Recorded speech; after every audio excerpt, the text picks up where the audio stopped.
You're with the hard facts from the CNN News 18 Federal Bank Studios live. Does Narendra Modi, viewers, lack the moral legitimacy to stake claim and form the government? The question may seem profoundly simplistic considering the verdict favors the NDA that is placed comfortably over the majority mark. But facts have never been the strong suit of the newly minted talismans of the India Bloc. They've launched into a malice-laced campaign to question Modi's claim to the Prime Minister's chair. Their logic is rather unsubtle. They claim that since the election was fought on his name and since the BJP hasn't got a majority of its own, Narendra Modi has lost the confidence of the people and has relinquished the moral right to stake claim. This is an absurd proposition. It's not the Prime Minister's morality that's elastic, it's the opposition's definition of fact that seems to be stretched infinitely. Has the opposition forgotten that one of their own leading lights, Dr. Manmohan Singh, wasn't even on the ticket when he was, quote, selected, unquote, to be Prime Minister in 2004? One of the officials of his own PMO wrote a book titled The Accidental Prime Minister and talked about how Dr. Manmohan Singh wasn't in control of his own government. And what about 1996, when the United Front government stepped into the breach as Atal Bihari Vajpayee-led single largest party, the BJP, couldn't find partners to take it across the halfway mark? Would the Congress deign to tell us why they supported the minority United Front government? Of course not. But let's come back to Prime Minister Modi. Is it right to question his claim? Is the mandate singularly against him? On Sunday, June 9th, the Prime Minister is expected to take oath with much fanfare.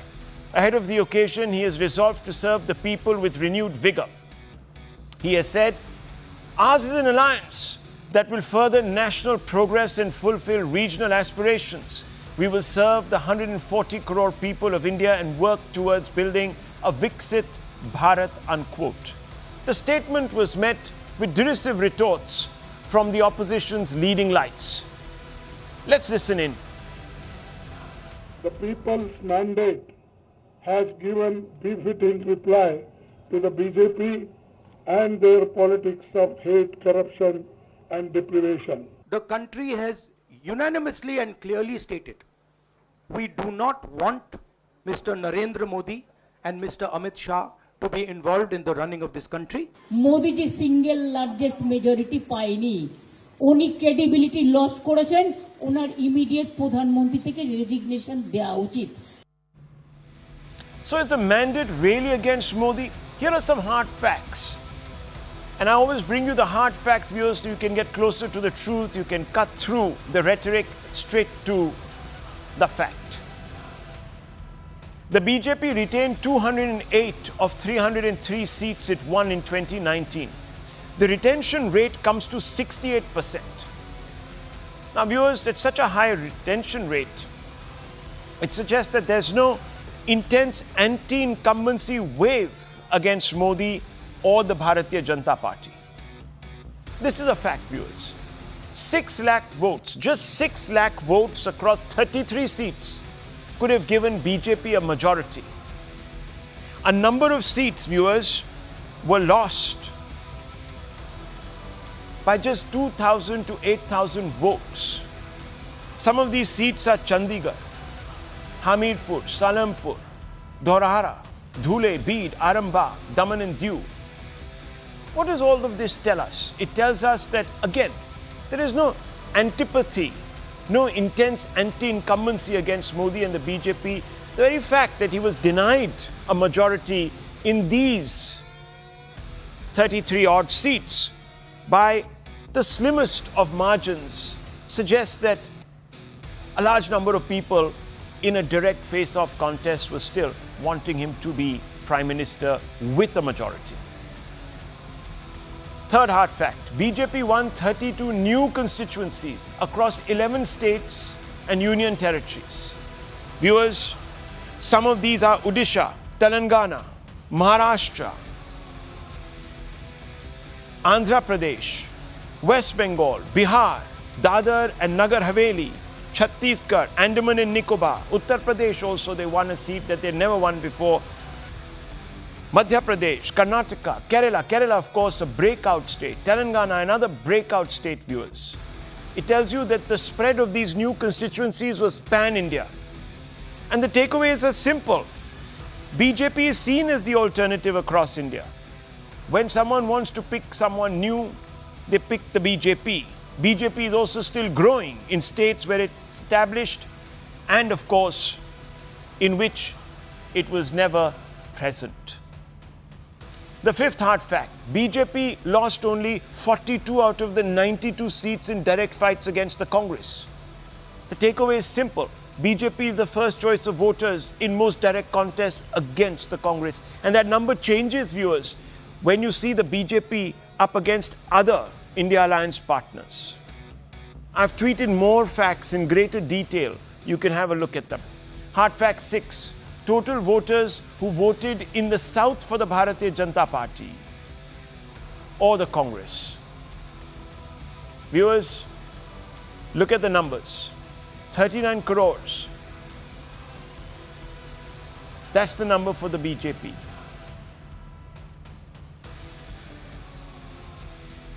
Well, 3 crores rather. 3 crores in the south. 3 crores, 94 lakhs, 65,778.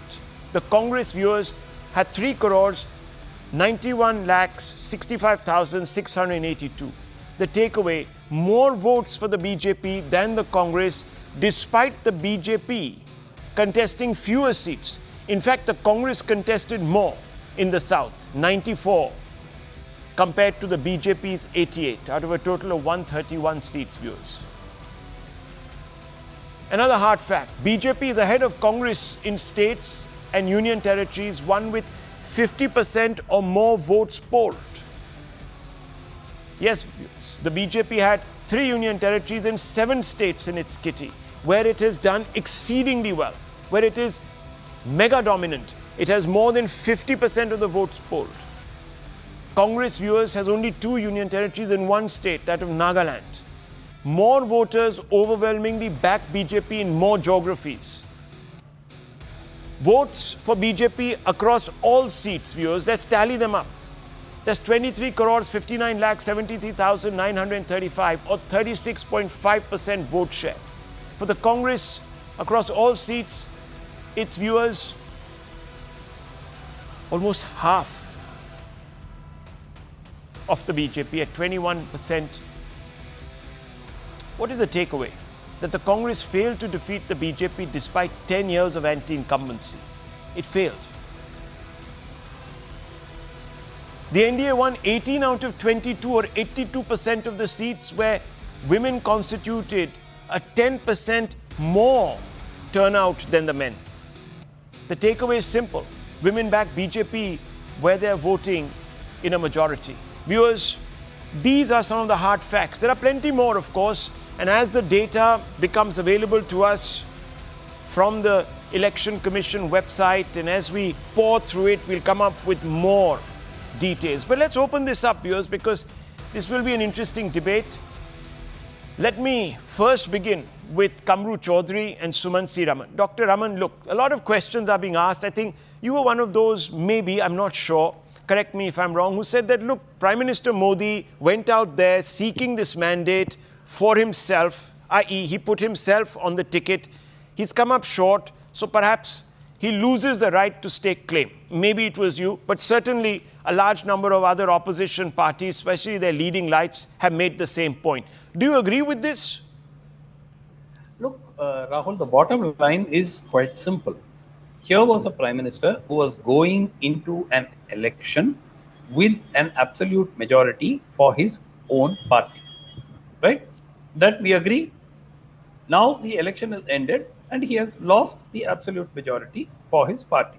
Now that is really the way it has to be. Everything else is fluff.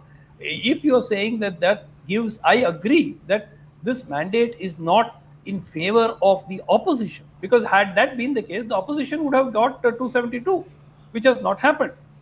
So the point really is, what was the issue? Who was the face of the campaign? It was the Prime Minister. He was basically from number 1 to number 100 in the list of those who campaigned for the party. So let's be very clear. I don't think it was he who kept saying Modi ki guarantee. Nobody forced him to say that. He never said BJP's guarantee. He never said NDA's guarantee. Have you ever heard the term this is NDA's guarantee before this election? You didn't. Nobody did. So the point really is that this has been a rejection of the agenda which the Prime Minister has taken to the country. So this is, I agree with you. They have not given a mandate to the opposition. I think we are confusing 2-3 issues here. So nobody is saying that this is a mandate for the opposition. Are we being a little hypocritical, Dr. Raman? Being There's a little hypocritical? There's no hypocrisy. Because the people who are asking this question, so let me just finish. Because the people who are asking... Let me just finish this one point. If he had got 272, not one seat more than that, the legitimacy would have been established. After 10 years in power, the fact that you still get a majority means that the people have endorsed you. Okay. Now that majority is no longer there. Okay. And therefore, why weren't these questions asked of Dr. Manmohan Singh, who was selected? He wasn't even on the ticket. He wasn't even a member. Wasn't even contesting the election. But he was dropped in and foisted upon the people. Did not have much legitimacy. Did he say there was no Dr. question. Manmohan Singh's No, hang on. The Congress party. No. 1 minute. It's a question about. Sir, it's a question about leading the people and enjoying their trust, right? That's what it is. How did Dr. Manmohan Singh, even the second time in 2009, when he was on the ticket, when he took his agenda, when he was prompted and promoted as the leading face, even then he couldn't get the Congress. And he made it quite clear that this time the Congress was, and at least all the communicators said this time the Congress was getting a majority on its own, but they fell short. They also required their opposition. No one stopped him. Anyhow, let me open this up. Let's bring the BJP's national spokesperson. How do you respond to... Dr. Manmohan Singh with Mr. Modi, I have nothing to say. Dr. Manmohan Singh never made, in fact, the whole problem No, one second. That's more of the reason then that the Congress should not have even staked claim. Certainly, isn't it, sir? When you bring in a person who doesn't even want to be Prime Minister, then want to be serving, as you are suggesting. Anyhow, let me just open this up. Let's get the first set of arguments established. Then I'll open this up. Smita Prakash is there also, and so is Kamru Chaudhary. Yes, Sanju Verma, would you like to respond to Dr. Raman? That the Prime Minister lost legitimacy the moment he ended up with 240. He should have got 272 and it would have been an endorsement. You know, Rahul, I don't think Prime Minister Narendra Modi or anyone from the BJP needs, certificates on integrity, honesty, legitimacy from paid political analysts. But coming straight to the point, because, I want to back up what I'm saying with hard data and not engage in superfluous rhetoric. Congress, pehle to Congress ki baat karte hain, because they keep talking about the BJP, I need to return the favor. Congress won 0 seats in Madhya Pradesh, 0 seats in Himachal Pradesh, 0 seats in Delhi, 0 seats in Uttarakhand. Why does this man get so rattled? Did I even heckle him once? Let her finish. Can you please be quiet? I want a clarification as to who she is. No, I don't need to give you clarification. When I'm done, you can get your I can't hear both of you talk. So just 1 minute. I'll come back to you, Doctor. Let her finish her point. Otherwise we'll just have a protracted argument about who should speak first. Let her finish her point. Smita Prakash has also taken some time out, and so has Kamru Chaudhary. Yes, Sanju Verma. Did you see I was absolutely quiet in radio silence mode? Let's get back to the point now. I understood. I'm getting back to the point, but I don't need to be interrupted. I want to make that very clear. Okay. I don't want this man heckling me. Thank you so much. Now listen carefully again. Since you seem to be hard of hearing. BJP ke baare mein baat hogi. But let me show you what the Congress has done. Hard of hearing. Sir, I am. Just let it go, no. Let her finish the point. Please, I beg you, gentlemen.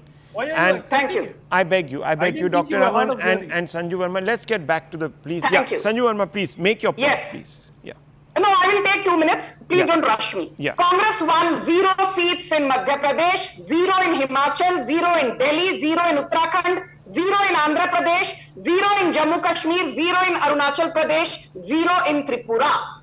Now let me add, insult to injury. Congress got just one seat. One seat in Odisha, one seat in Gujarat, one seat in West Bengal, one seat in Chhattisgarh. So my rejoinder to everybody out there, including to the likes of Jairam Ramesh, who's been jumping up and down on social media. If you want to live in La La Land with a score of 99, you could not even touch 100 seats despite claiming that there was an anti-Modi wave. There was not just a perceived anti-incumbency, but there was certainly perceptible anti-incumbency on the ground. My question is, why could you not capitalize on it? But most importantly, some data which nobody seems to be talking of. Can I just finish in 30 seconds, Rahul? This is a very interesting piece of data that I called out. I'm sure you have it because you've been putting out some very interesting information for our consumption. Now, what are stronghold seats? These are stronghold seats are seats which BJP won in 2014. It won them in 2019 and it has continued to win them in 2024 as well.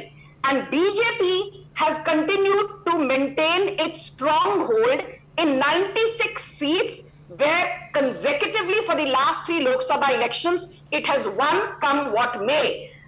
And let me tell you that the corresponding figure for the Trinamool Congress is that it has only got 5 stronghold seats. The YRCP is at 4, the Indian National Congress is at 1, JMM at 1, RSP at 1, Aam Aadmi Party at 1, Samajwadi Party at 1, TDP at 3, IUML at 2, LJP at 3, so on and so forth. The reason I spoke of stronghold seats is to tell you that, if in 96 seats the BJP has continued to be on a winning spree in the last 3 Lok Sabha elections in 15 years, that tells you a lot. Okay. And most importantly, I will just end by saying, when you talk of legitimacy, the Congress in 2004 got 145 seats but formed a government.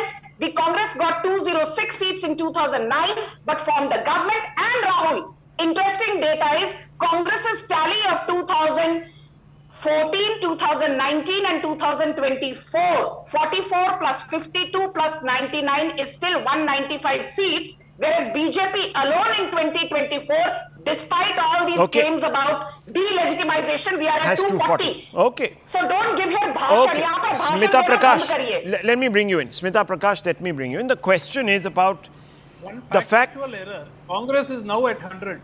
Prakash Patil has joined the Congress today. The thank you MP so from much. Sangli. 100 seats. So they are now at 100. So Okay, maybe a factual correction. Okay, brilliant, okay.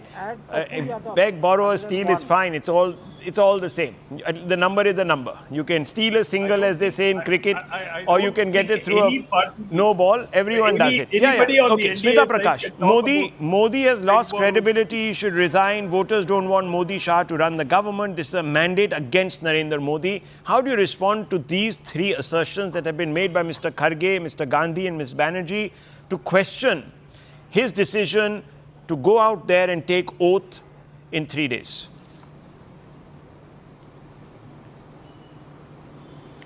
They are welcome to make those assertions. They are in the opposition.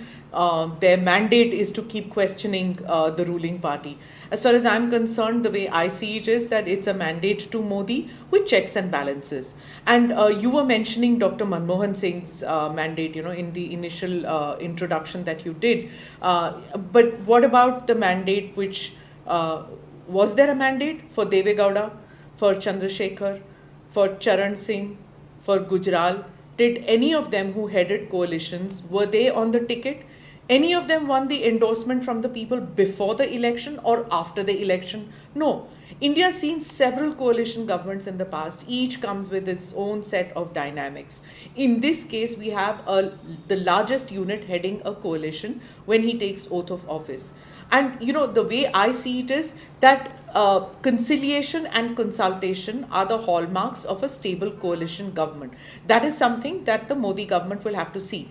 In the worst case scenario, it becomes compulsion, which we have seen many coalition governments go that path too. A weak prime minister will hang on to power. A weak prime minister in a coalition will hang on to power using compulsion. But a strong and clever political prime minister will use conciliation and consultation to wade through cabinet formation, and then implementation of policies and programs. Mr. Modi is lucky to have as coalition partners Chandrababu Naidu and Nitish Kumar. They are good allies to have in the NDA, and if this mandate is any indication that the BJP needs to course correct, then the best allies they could have got were these two gentlemen. Because Okay. I think the government that will form will be more inclusive and more accommodating and more sensitive. And while I said yesterday that they're going to be hard bargainers, I revised what I said yesterday in your show because I just feel that they are not going to be obdurate now about berths in the cabinet, looking at what has happened in the past 24 hours since I came on your show yesterday. I think things like special status and cabinet berths, these are not going to be deal breakers with these two gentlemen. Both know that they want to be part of the NDA and they are reasonable people. BJP will find means to accommodate their demands and their requests as may be. And the BJP led by Modi and Shah are not new to handling complex problems. They have handled them in the past, and what they are seeing in 2024, these are really small things. They are agile politicians with years of experiencing and dealing with political adversity if you see the 2024 election result as an adversity. Okay, so let's come back to the main question about legitimacy. And Kamru Chaudhary, let me come to you. You, of course, are a senior politician with the Congress party and pretty much seen a lot of the water that's flown under the bridge through the Congress ranks. You've seen governments very closely. So I want to ask you, Kamru Saab, is it a little hypocritical? Even Smita Prakash reminded us of the UF experiment where the Congress was the outside supporter. Chandrasekhar, again, didn't have legitimacy, was propped by the Congress party, then pulled down. There were many such experiments where the Congress was the power behind the throne, so to speak. Why was it propping all these governments if it's so panicky about moral authority to stake claim for the Prime Minister's post? What exactly is it that worries you about Prime Minister Modi, that you're opposing him despite being in denial of your own history? Yeah, Rahul, I request you to give me at least 2 minutes of your time. Sure. First and foremost, Vajpayeeji's government was formed on the plank of providing a stable government to the country. And that was the reason that all those past incidents of government formation we have left behind, and we have charted a new course in our democratic history and parliamentary history. Now, coming back to your topic today, let me just remind everybody out here that what happened in 2024, what did not happen in 2019, was the arrogance of Narendra Modi and his cabinet minister is such that around 15 sitting ministers have lost this election, starting from Smriti Irani to Rajiv Chandrasekhar to a lot more out here. Not only that, BJP has totally failed to gauge the anger in the rural voters, which constitute the maximum majority of the country's voters. You know, let me give you one small data point out here. BJP lost almost 50 rural seats in 2024 compared to 2019, while Congress gained more than 36 rural seats than 2019 in 2014. Then again, you see all the hill states of the Northeast India, from Nagaland, Mizoram, Meghalaya, Manipur, have rejected the BJP and its divisive politics. Even you see in the 2019, BJP, out of the 303 seats, it had 77 seats it won of the scheduled caste and the scheduled tribe seats. Now in 2024, it managed to win only 48 seats. Out of these 77, it won in 2019, remaining 29 being won by the opposition parties. Here the question is, the party which failed to recognize or which was writing the obituary of the Congress party, or the Prime Minister himself failed to recognize who is Rahul Gandhi. Fine. Such is the arrogance of the party. Okay, I just want to ask you, that's all very well. Just 2 seconds. We've given a whole rundown of why the BJP didn't get to that mark. Fine, sir. You're entitled to do all of that. But that's a story that we're not discussing tonight. What we are discussing is the opposition, especially Rahul Gandhi and Mr. Kharge, have said that the Prime Minister enjoys no moral authority to stake claim. Now, isn't this a bit hypocritical on their part? No, basically you see, when you analyze the results further, from phase 1 to phase 7, you'll have your answers out there. The simple reason being, what I was telling of the SC, ST seats, of the minorities, of the Dalits, who have all rejected this. You might have a skewed data that you have showed in your hard facts, but there is the data analysis that you do according to which suits your narrative.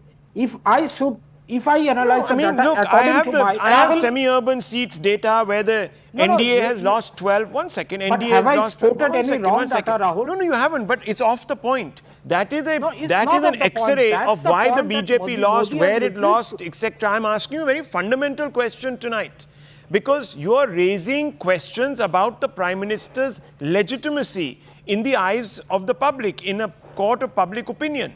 You are clouding with doubt the very raison d'etre of the Prime Minister standing up there and taking an oath in 3 days. So I'm asking you, sir, are you being selective? You are accusing me of, being cherry picking with facts. I'm asking you, are you being selective? Have you forgotten your own hallowed history?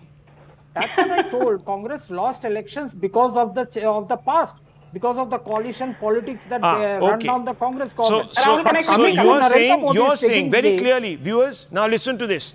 That means for 10 years, the Congress conned you by foisting upon you Dr. Manmohan Singh. Smita Prakash is raising her hand. Yes. No. You are talking about I'm not. You're saying that we lost because of this reason, because we cheated the public, isn't it? 2014, Rahul, please don't misinterpret me.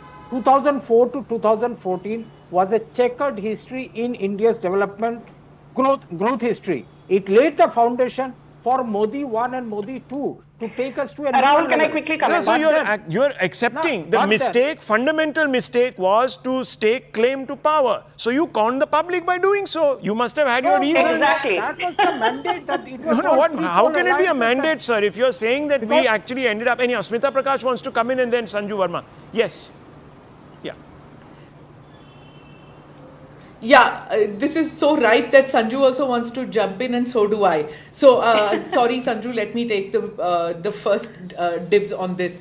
When Mr. Chaudhary says we have left that era of coalition governments in the past, no, sir, we haven't left it. It still exists in the constitution. And even if the India alliance had managed to cobble a number, even that would have been a coalition. Second point, Mr. Chaudhary, you should know that, and I just don't understand, this is basic. These are imaginary divisions. Hill states did not vote or did vote, South states voted, Dalit and OBCs, urban and rural. These are all statistics. Constitutionally, there is no such division that there is a requirement that governments or that coalitions which form a government require to have X number of urban, X number of rural, X number of Dalit, Y number of OBCs. ऐसे कुछ नहीं है. There is no such rule. The largest party or the group should have rural or urban, north or south. These are interesting data to present in arguments. Okay, one second. Let's not speak for each other. Yes. It's the group which has the largest number. That I want to raise here. No, 1 second. Mr. Chaudhary, 1 second. I'll come back to you. Sanju Verma. Yes. 10 seconds. Let me just 10 seconds. I'll finish. We've heard your point. Sanju Verma, very quickly. Quick rebuttal. Smita ji. Can I just make a quick The rebuttal? basic point is that I cannot more agree than what Smita ji has just now said. Okay, the fair enough. Electorate has put a check and balance on Modi. That's fine, but that's different from him please? lacking the moral authority to stake claim. Checks and balances all understood. It's fine. I think someone is misleading somebody here. Yes, Ms. Verma. Rahul, let's be very clear. For a layman, though today the electorate is very politically savvy, but for a layman, if he's plugged into your show, he or she simply needs to understand this. The Congress-led UPA was in power from 2004 to 2014. After being in power for 10 long years, the Congress's tally reduced to a miserable 44 seats and went up marginally to 52. Okay. Now, off a low base, if it's gone up to 99 or 100, what have you, and they feel that is time for them to rejoice, good luck to them. I just have one last point to make. I think Smita Prakash, I think Rahul, you have to moderate. 1 second. That's a negative mandate. Okay, 1 second. You have to Sir, moderate please, the debate. Kamru Saab, please. Kamru Zaman is becoming a nuisance. Okay, Thank you. come on. Yes, Ms. Verma, finish. 10 You seconds. Smita Prakash, I need to take I do not heckle when others are talking. Please. Can you give me my time? The two gentlemen have been Can you give me my time? constantly interrupting. Can you give me Okay, I'll my have to lower time? your fader. Kamru Saab, I'll have to lower your fader. Don't do this, please. Let her finish Yes. her point. You can respond, for God's sakes. Yes. You know, Rahul, what I find extremely amusing, in Yeah. the last 48 hours, just about everybody has started giving certificates not only to Narendra Modi ji. अरे संजू वर्मा बहुत aggressive है, अरे बहुत Okay. arrogant है, Yeah. अरे भाई साहब आप यहाँ बैठकर नरेंद्र मोदी को गालियां देंगे. What should I do? I Okay. should mollycoddle you and clap for you. But Smita Prakash made a very interesting point. I just want to focus on what she said 10 seconds. She spoke about 2 C's, conciliation and consultation. And I think that's very, very important. Okay. Rather than taking decisions by virtue of compulsion, but also don't forget, Narendra Modi is a leader who will not hesitate to engage in 2 other C's, consensus and compromise. Well, we'll have to see. That we'll have to see. That we'll have to see. That remains the proof of the pudding and it's in eating. We'll see over the next few years. We'll see. Yes, Kamru Chaudhary, very quickly, I want to come back to you. Hypocrisy or not? Yes or no? Please answer me in direct terms. Don't walk me around circles. As an opposition feel Narendra Modi lost the mandate that he went to the electorate with. He lost his party, his alliance. Viewers, lost I have to take a very short break. I'm seats. under a lot of pressure. In fact, I can't take the break now. I've missed the break. And that's going to have consequences. So we'll continue and go into the next, and we'll take a break shortly after. Viewers, I want to focus on, we were just discussing how the Modi government is now going to reconcile itself to a coalition experiment. Whether there will be compulsions driving the decision making, or will it be, as Sanju Verma was saying, consensus and conciliation. Viewers, something